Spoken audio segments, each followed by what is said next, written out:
बिस्मिल्लाहिर्रहमानिर्रहीम, अस्सलाम वालेकुम। आप देख रहे हैं sports fix cricket world cup special और मैं हूं हमजा शफीक। तो जनाब, फखर जमान मर्दे मैदान फखरे पाकिस्तान, ग्रीन शर्ट्स के सेमीफाइनल में पहुंचने की उम्मीदों के चिराग रोशन कर दिए गए और पाकिस्तान ने न्यूजीलैंड को डकवर्थ लुइस मेथड के तहत 21 रन से ड्रामेटिक शिकस्त दी। फाइनल फोर में रसाई की उम्मीदें बरकरार रखनी है और फखर जमान कप्तान बाबर आजम की नाकाबिल शिकस्त 194 रन की पार्टनरशिप जो लगी, जिसने नामुमकिन को मुमकिन बना डाला और सेमीफाइनल का टिकट कंफर्म करने के लिए अभी भी बाबर 11 को इंग्लैंड के खिलाफ फतह समेटनी है और यह दीगर नताइज का इंतजार भी करना होगा। इफ एंड बट्स की सिचुएशन है, तमाम टाकरे देखने जरूरी है। इस सूरत हाल में बेंगलोर से कोलकाता की उड़ान भर ली गई है। दूसरी जानिब दिफाई चैंपियन इंग्लैंड सेमीफाइनल की दौड़ से बाहर हो गया है। ऑस्ट्रेलिया के हाथों 33 रन से शिकस्त ने आगे के सफर को ब्रेक लगा दिया। इंग्लिश टीम के साथ मैचेस में से एक ही मैच में वो फाते रही। नाकाबिल शिकस्त भारत और जनूबी अफ्रीका का मैच अभी इस वक्त ईडन गार्डन कलकत्ता में जारी। इन तमाम खबरों पर गुफ्तगू के लिए हमारे साथ मौजूद होंगे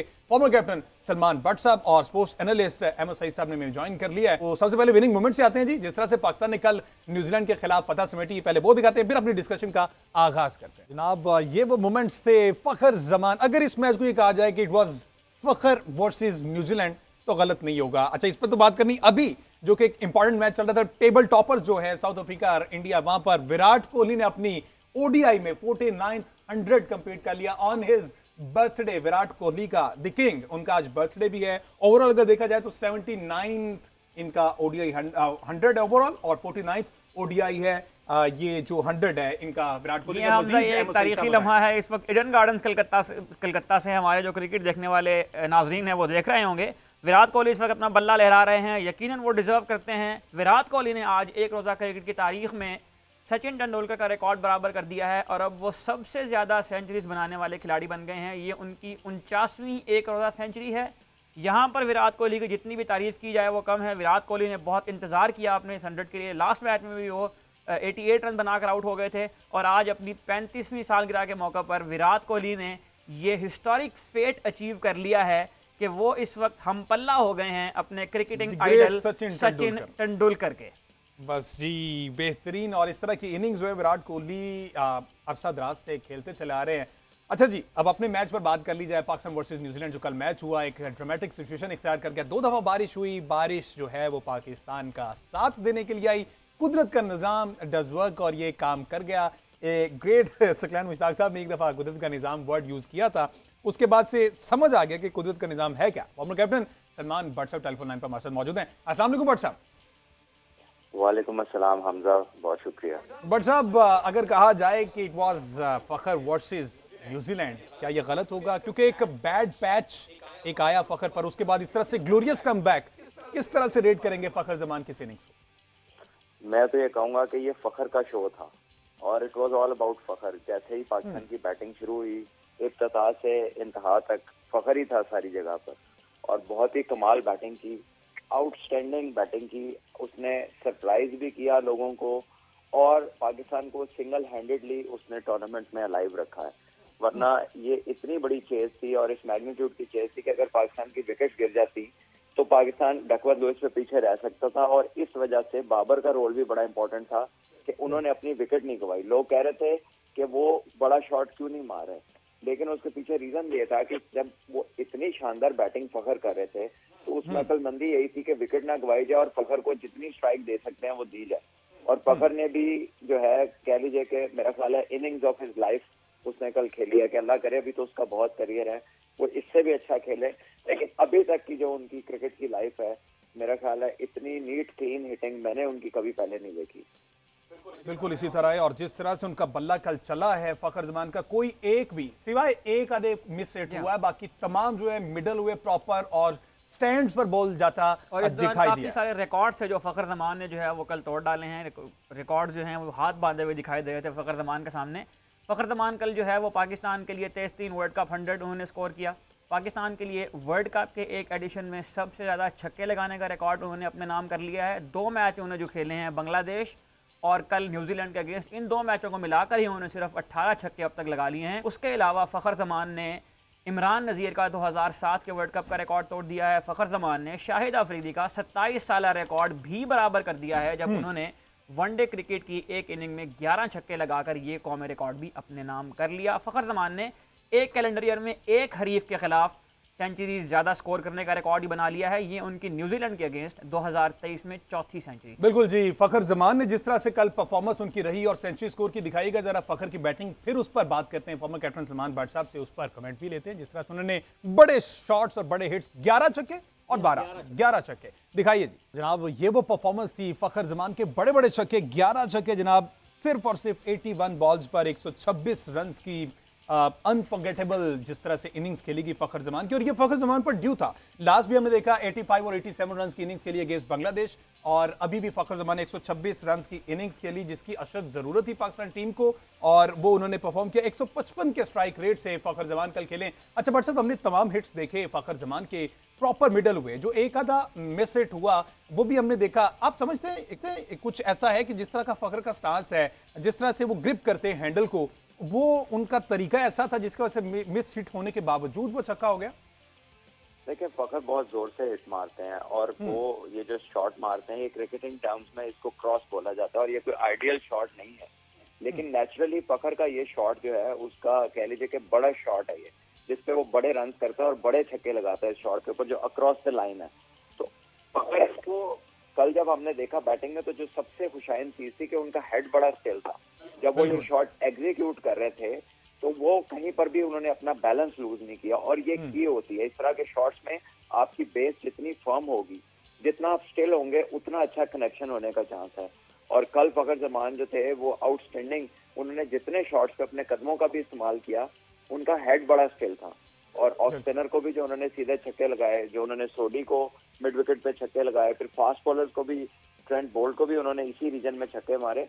तो ये उनका हाई स्कोरिंग जोन है, और जब भी उन्हें बड़े रन चाहिए होते हैं, हमें याद है कि T20 वर्ल्ड कप में उन्होंने मिचेल स्टार्क को भी यहाँ पर छक्के लगाए थे। तो ये मिड विकेट की जो जोन है, ये फखर की बहुत स्ट्रांग जोन है, और यहाँ पर अगर उन्हें बॉल करेंगे तो फिर वो बख्शते नहीं है वहाँ पे। और वो कल उन्होंने साबित किया है कि और इसमें खास तौर पर अगर वो ईस्ट सोडी के ओवर में जो 2 छक्के उन्होंने लगाए, उस ओवर की खुसूसियत ये भी है कि जो 21 रन का गैप आ गया, जिसकी वजह से हम फाते करार पाए, अगर उसकी वजह से हमें एडवांटेज ये मिला कि 10 मिनट पहले भी अगर मैच स्टार्ट होता तो भी हमें ही फतह हासिल होनी थी, क्योंकि हमने वो 21 रन का मार्जिन जो है वो अचीव कर लिया था, और उसमें से 19-20 रन जो है वो हमने उस ईस्ट सोडी के ही एक ओवर में लगाए। यकीनी तौर पर जिस तरह से ये स्ट्रेटजी से खेला गया, और ये सारी मैनेजमेंट और ये एक्टिव दिखाई दिए, और थैंक गॉड के एक्टिव दिखाई दिए, और उन्हें सारी सूरत हाल को देखते हुए उसके अकॉर्डिंग परफॉर्मेंस रही फखर जमान की। फखर जमान की परफॉर्मेंस पर जब उन्होंने पोस्ट मैच प्रेस कॉन्फ्रेंस की, तो उन्होंने कहा कि जब मेरे पे एक बैड पैच आया तो मैंने जनाब रेस्ट नहीं किया, मैं पेशावर गया, ये सारी सूरत हाल जरा बताएं जी, उन्होंने क्या कहा, दिखाएं। तो जनाब ये वो गुफ्तगू थी फखर जमान ने कहा, और विकेट को रीड किया, और जैसे ही कप्तान बाबर आजम आए तो उनकी भी मदद की, उन्होंने उनको बताया कि विकेट बिल्कुल सीधा है। पर सब यही फायदा होता है, जिस तरह से हमें देखा कि ओपनिंग अब्दुल्ला शफीक जल्दी आउट हो गए, उसके बाद बाबर आजम और फखर जमान, जिस तरह से परफॉर्मेंस उनकी रही, पार्टनरशिप बिल्ड की गई फखर जमान के एंड से, ये स्ट्रेटेजी समझते हैं कि बिल्कुल ठीक अडॉप्ट की गई थी बाबर आजम की जानिब से, एक स्ट्राइक पर वो रहेंगे, दूसरे पर फखर जमान जो है वो लाठी चार्ज करते रहेंगे।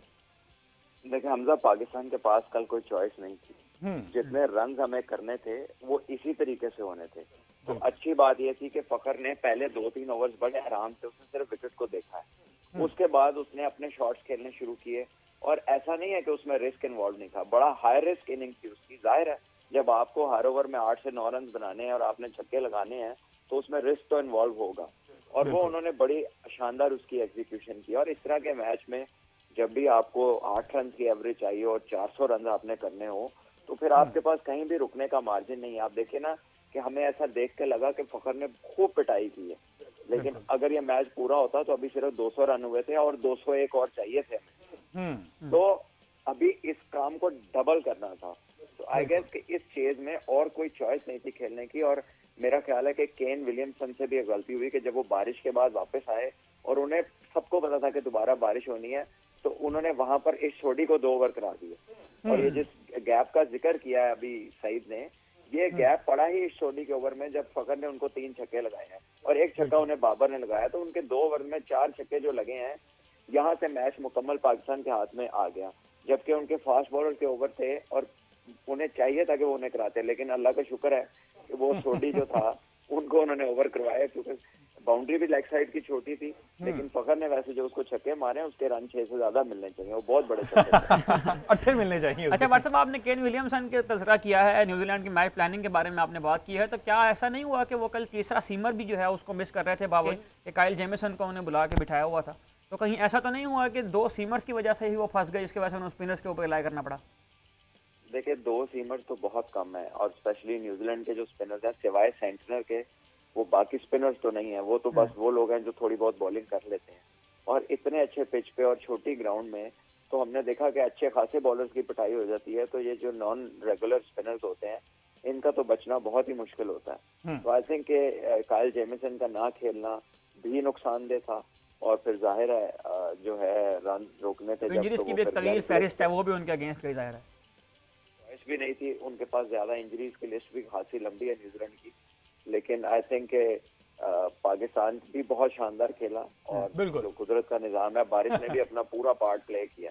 और अभी ये कुदरत के निजाम की हमें मजीद भी जरूरत है। अभी जो मैच चल रहा था जी, भारत का जनूबी अफ्रीका को जो टारगेट दिया गया 327 रन का टारगेट दिया गया। आज इंडिया ने टॉस जीतकर पहले बैटिंग का फैसला किया था, और जिसमें 327 रन का एक बड़ा टारगेट जो है वो साउथ अफ्रीका को दे दिया गया, जिसमें विराट कोहली की सेंचुरी भी शामिल है। अपने मैच पर तो बात चल रही है, बट सब इस मैच पर भी अगर कोई कमेंट करना चाहें, विराट कोहली की बर्थडे पर ऑन डे उन्होंने सेंचुरी स्कोर की, और ये उनकी 49th ओडीआई सेंचुरी, और इस वर्ल्ड कप में मेरा ख्याल तीसरा विराट कोहली की इस वर्ल्ड कप के दौरान 102 रन की एवरेज है।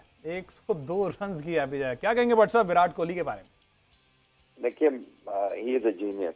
सबसे पहले तो उनको अपनी सालगिरह मुबारक हो, और उस मौके के ऊपर उन्होंने सचिन तेंदुलकर का रिकॉर्ड बनाया, और इस उम्र के हिस्से में, और अभी बहुत सी क्रिकेट उनमें बाकी है, और अभी अगला जो 100 है वो भी उनका माइलस्टोन होगा, वर्ल्ड रिकॉर्ड भी होगा, और उनका 50वां 100 भी होगा, और दुनिया के पहले और वाहिद प्लेयर होंगे जिसकी 50 सेंचुरियां हैं। तो बहुत कुछ अचीव किया उन्होंने इस एज में। मेरा ख्याल है कि ओवरऑल जब से क्रिकेट खेली जा रही है, इतने बड़े रिकॉर्ड्स और इतनी शानदार परफॉर्मेंसेज और इतनी फिटनेस, इतना कुछ एक साथ किसी एक क्रिकेटर में हमने आज तक नहीं देखा। तो जो उनकी अप्रिसिएशन बनती है वो तो ड्यू है, और वो सबको देनी चाहिए। बिल्कुल जी, और उम्मीद और दुआ यही करता हूं कि वो 50वां इस वर्ल्ड कप में ना हो, क्योंकि पाकिस्तान वर्सेस इंडिया ही पहला सेमीफाइनल होने वाला है। एक शॉर्ट ब्रेक शामिल करनी है जी, ब्रेक के बाद वापस आते हैं, डिस्कशन जारी रखें, स्टे विद अस।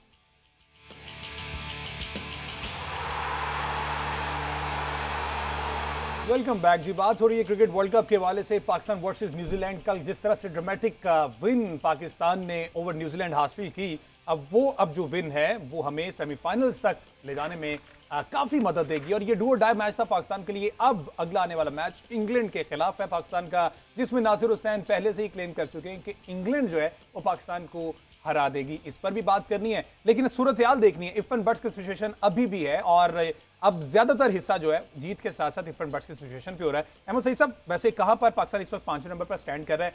अफगानिस्तान हारे, श्रीलंका जीते, ऑस्ट्रेलिया भी जीत जाए, इंग्लैंड से हम जीत जाएंगे, ये सिनेरियो क्या बन रहा है? जरा हमारे व्यूअर्स के लिए अगर मगर पर बात करने से पहले मैं अगर आपको एक हफ्ता पीछे ले जाऊं, तो एक हफ्ता पहले हम ये सोच रहे थे कि पाकिस्तान 3 मैच जीते और न्यूजीलैंड 3 मैच हारे।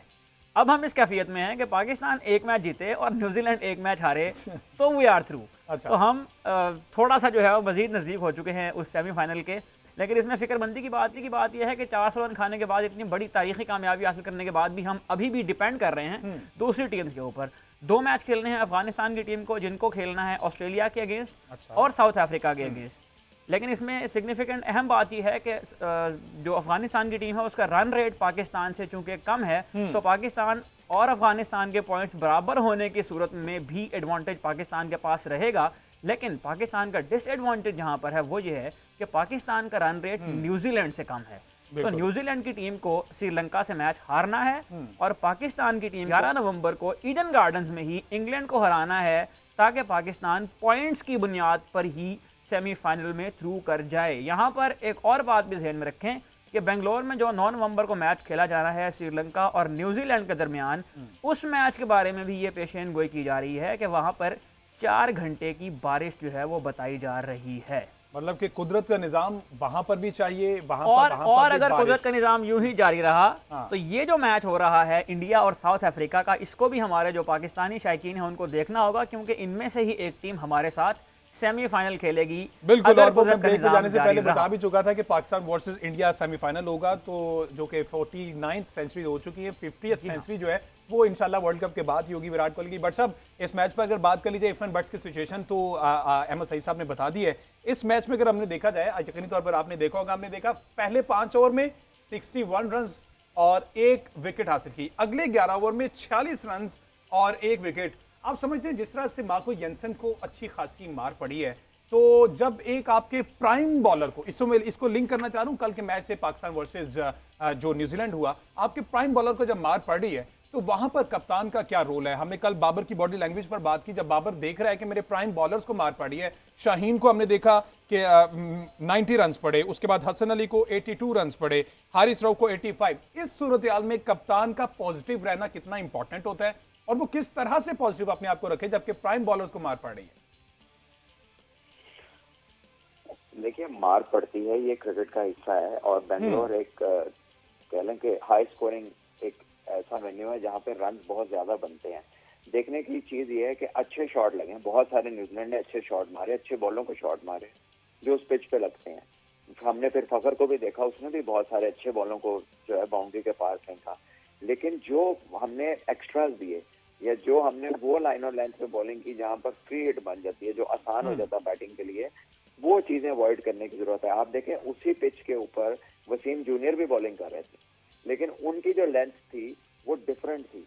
वो ना ज्यादा आगे बॉल कर रहे थे, ना बहुत पीछे कर रहे थे, वो गुड लेंथ पे बॉलिंग कर रहे थे। अगर आप उसका पिच मैप देखें तो जो गुड लेंथ का स्पॉट है, मैक्सिमम उसने उसके ऊपर पिच किया, उसे विकेटें भी मिली और उसको रन भी कम हुए।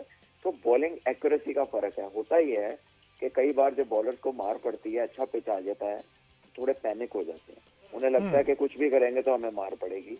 और ऐसी जगह पे कैप्टन और सीनियर प्लेयर का रोल होता है, वो उनको यही हौसला दें कि आपने सिर्फ अच्छी जगह पे बॉल करनी है। अगर वहां से कोई अच्छा शॉट मार ले तो वो आपके कंट्रोल में नहीं है, लेकिन उसमें फिर भी रिस्क होता है। लेकिन अगर आप उसके उस खतरे को देखते हुए अगर आप खुद ही गलत बॉलिंग कराना शुरू कर दें पैनिक होकर, तो फिर तो दोहरी आसानी हो जाती है सामने वाली टीम के लिए। अच्छा हमजा, यहाँ पर मुझे आपने मार्को येंसन का तज़किरा किया है, एक मुझे स्टैटिस्टिक्स शेयर करना है, उसके बाद एक क्वेश्चन मुझे करना है इसी गुफ्तगू से रिलेटेड। मार्को येंसन जो है वो वर्ल्ड कप के एक एडिशन में साउथ अफ्रीका के लिए सबसे ज़्यादा विकेट हासिल करने वाले प्लेयर बन गए हैं। उन्होंने 17 विकेट्स का लास्ट क्लूजनर का 1999 का वर्ल्ड कप का रिकॉर्ड जो है वो बराबर कर दिया है, और शुनियत यही है, इम्कान यही है कि वो इस रिकॉर्ड को तोड़ भी डालेंगे। जहाँ तक बात हो रही है टीम के टेम्परामेंट की, तो उसमें मैं भाट साहब से ये पूछना चाहूँगा कि ये जो ड्रिंक्स ब्रेक के दौरान एक टीम हडल होता है, उसमें जो गपशप लगती है आपस में, ये कितनी कारआमद साबित होती है इस सारे अमल के दौरान? हमने ये देखा कि अफगानिस्तान की टीम ने नेदरलैंड के अगेंस्ट जो लास्ट मैच खेला, उसमें उन्हें 10 ओवर के अंदर 1 विकेट हासिल की, और जब वो उस इनिंग ब्रेक से वापस आए, 16 ओवर के बाद जो इनिंग ब्रेक हुई, उससे जब वो वापस आए तो फिर उन्होंने जो है वो एक लाइन लगा दी। तो क्या कप्तान को उस इनिंग्स ब्रेक को भी इस्तेमाल करना चाहिए टीम को बकअप करने के लिए? देखिए, हर वो ऐसा ब्रेक जहाँ पर टीम इकट्ठी होती है, तो वहां पर मौजूदा सिनारियों के ऊपर बहस होती है और मशवरा होता है कि अब हमें क्या करना चाहिए। और उन हडल्स को टीम यूज करती हैं अपनी शॉर्ट मैसेजिंग के लिए, जो एक दूसरे से बात करते हैं, अपने अगला लाहे अमल तय करते हैं। तो वो जो भी ऐसी ब्रेक होती है, ड्रिंक्स की हो या किसी की इंजरी की हो, या कह लीजिए कि एक बैटर ने कोई चीज मंगवा ली है, तो उसके बीच में जब मैच रुकता है तो जो आपका कोर ग्रुप है वो फौरन मीटिंग करता है और वो फौरन अपनी सिचुएशन का जायजा लेते हैं और अगला लाहे अमल।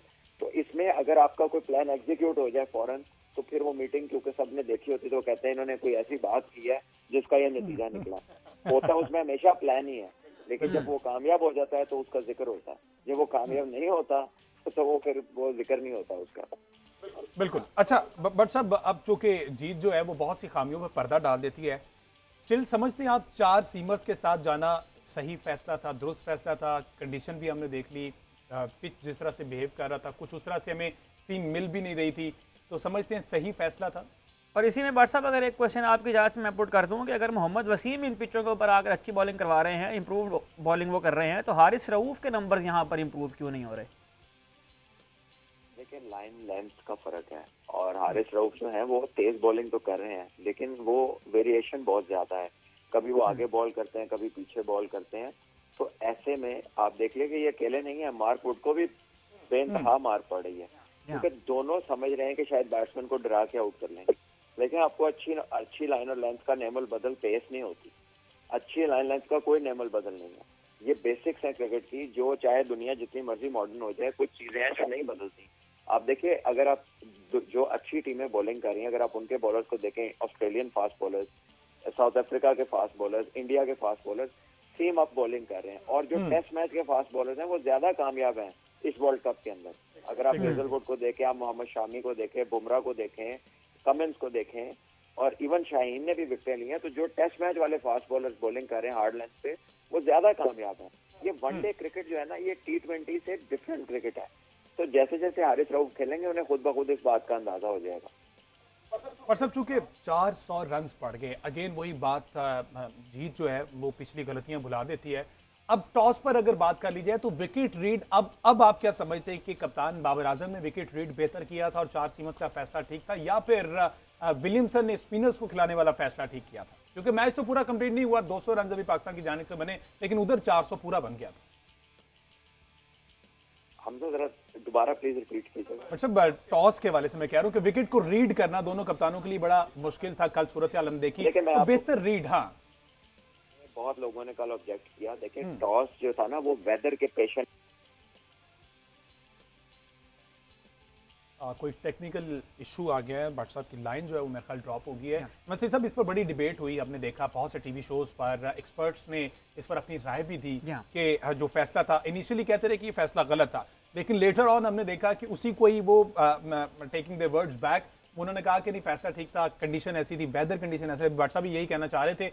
तो क्या सूरत है, कहीं ना कहीं बैक ऑफ द माइंड यकीन उनके जहन में ये होगा कि जो वेदर फोरकास्ट उन्होंने देखी है उससे पहले उसमें बारिश की प्रेडिक्शन थी, तो मेरा ख्याल है कि वो इस बात का ही एडवांटेज लेना चाह रहे थे।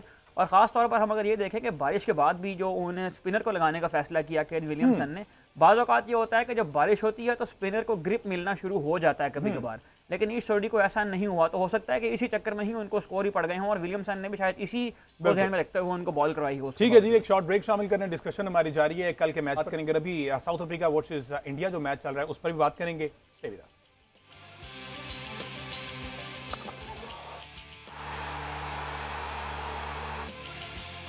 वेलकम बैक जी। बात हो रही क्रिकेट वर्ल्ड कप के हवाले से, पाकिस्तान वर्सेस न्यूजीलैंड मैच पर हमने डिस्कशन की। कल एक और बड़ा इंपॉर्टेंट मैच था, ऑस्ट्रेलिया वर्सेस इंग्लैंड, जो कि ऑस्ट्रेलिया ने 33 रन से ये मैच जीता है। फॉर्मर कैप्टन सलमान भट्ट साहब से जानने की कोशिश करते हैं, आखिर इस पूरे इवेंट में, इस पूरे वर्ल्ड कप में इंग्लैंड के साथ हो क्या रहा है, कहां पर लैग कर रहे हैं? बड़े बड़े नाम शामिल हैं वहां पर, तो मेरा ख्याल यारी दोस्ती का एलिमेंट भी नहीं है जो उनको ये कहा जा सके कि जनाब बटलर जो है वो ये कर रहे हैं, बेन स्टोक्स जो है वो ये कर रहे हैं। बट सब क्या समझते हैं आप, क्यों, कहां, कैसे मसला आ रहा है इंग्लैंड को? देखिए, इंग्लैंड के लिए अब एरा का एंड है एक। डेफिनेटली ये वो टीम है उनकी जिसमें से अब अगले वर्ल्ड कप में 7-8 प्लेयर्स नहीं होंगे। और जो लेटली उनकी एंगेजमेंट्स रही हैं अपने सेंट्रल कॉन्ट्रैक्ट को लेके, अपनी लीग क्रिकेट के फ्यूचर को लेके, और अभी उनका जो कॉन्ट्रैक्ट भी अनाउंस हुआ है वो किसी को 3 साल का है, किसी को 6 महीने का है, किसी को साल का है, उसमें बड़ी वेरिएशन है। और ऐसे में उन्होंने काफी सारा जो अपना प्लान था उसमें उन्होंने कोई अडेप्टेबिलिटी नहीं दिखाई। जब आप इंडिया आते हैं सब कॉन्टिनेंट के अंदर, फिर आपको सिचुएशन के साथ खेलना पड़ता है क्योंकि हर पिच डिफरेंट है। जब वो इंग्लैंड में ओडीआई क्रिकेट खेलते हैं, तमाम पिचेस बहुत अच्छे बैटिंग पिचेस होते हैं, लेकिन यहाँ पर कभी आपने देखा फास्ट बॉलर्स इस पे छा जाते हैं, कभी स्पिनर्स का डे होता है, कभी बैटिंग आउट क्लास कर देती है, तो यहाँ पे पिचेस में वेरिएशन है। इंग्लैंड की टीम में वो नजर नहीं आई। और मैं रात को सुन रहा था माइकल एथरटन और उनके इयन मॉर्गन, दोनों कप्तान इंटरव्यू में थे स्काई स्पोर्ट्स पे, और उन दोनों ने कहा कि हमें T20 क्रिकेट और वनडे में फर्क करना पड़ेगा और इस चीज को बड़ा क्लियर करना पड़ेगा अपनी जनरेशन के ऊपर कि ये क्रिकेट उस तरह नहीं खेली जाती जिस तरह T20 क्रिकेट खेली जाती है। तो ऐसे में जो है तकरीबन उनके भी मामला वही हैं जो कई दफा हमें अपनी बैटिंग में चीजें नजर आई हैं। और यहाँ पर भी हम इसी क्रिकेट पे बात करते रहे और माइकल एथरटन ने भी रात में यही बात की।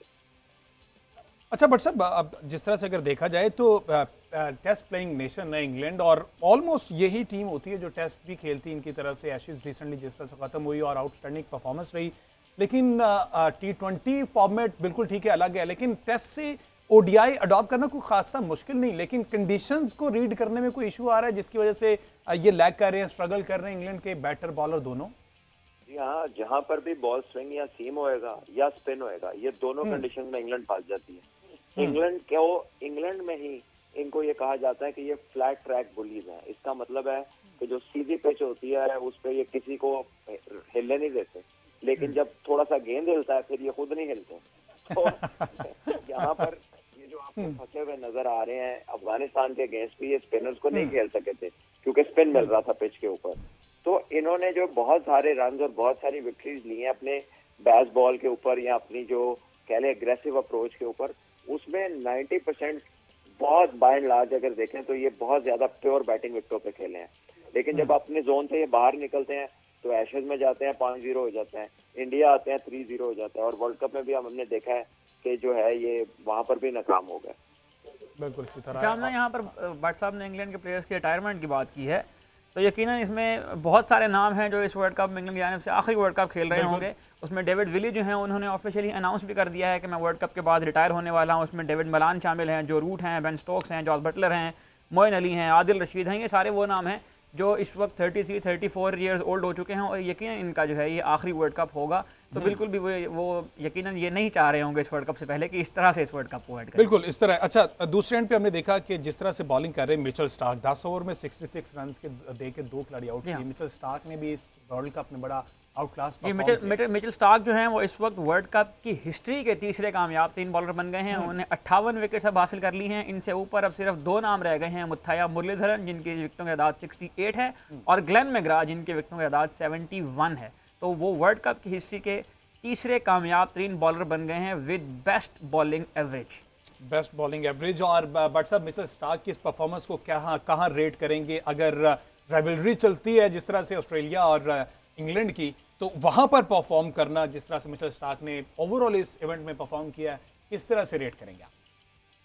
देखिए, मिचेल स्टार्क अक्सर औकात बड़े मैचेस में आपको वो बड़ी परफॉर्मेंस देते नजर आते हैं, और जब भी ऑस्ट्रेलिया किसी डू और डाई सिचुएशन में फंसती है वो अप फ्रंट विकेटें लेते हैं।